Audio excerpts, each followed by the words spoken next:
Hey everyone, today we're looking at part of Paul and Barnabas' mission that doesn't go so well. In Lystra, there was a certain man who lacked strength in his legs. He had been crippled since birth and never walked. Sitting there, he heard Paul speaking. Paul stared at him and saw that he believed he could be healed. Raising his voice, Paul said, "Stand up, straight on your feet." And he jumped up and began to walk. Seeing what Paul had done, the crowd shouted in the Lycaonian language, "The gods have taken human form and come down to visit us." They referred to Barnabas as Zeus and Paul as Hermes, since Paul was the main speaker.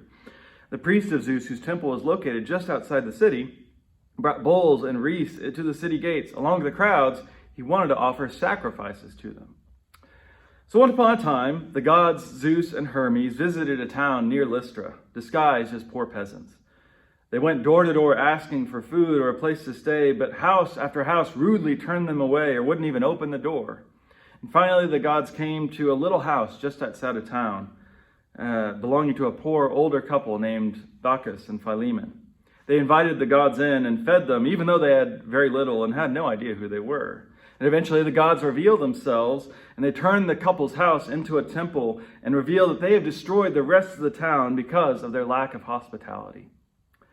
So everyone in the town of Lystra knows that story, but it seems like Paul and Barnabas don't. Yesterday we talked about how Paul did a good job of adapting to culture, but here we see a time when he fails because he doesn't know the culture that he's trying to bring the good news to. Despite a good sermon from Paul about God's presence and everyday blessings, nobody listens because they're trying to honor Zeus and Hermes. They're acting to a response to this story that they know instead of hearing the story that Paul is trying to tell them. And so, if we want people to hear the gospel today, we have to know their stories. Everyone, including us, start with our own experiences first, and then how we take those experiences and form a narrative around them. It may not be based on Greek myth, but we have beliefs, and everyone has some experience, and the gospel has to speak to that. It has to make its way into culture, or else it's kind of meaningless. So we're willing to do that work. Paul didn't do his homework, but hopefully we can.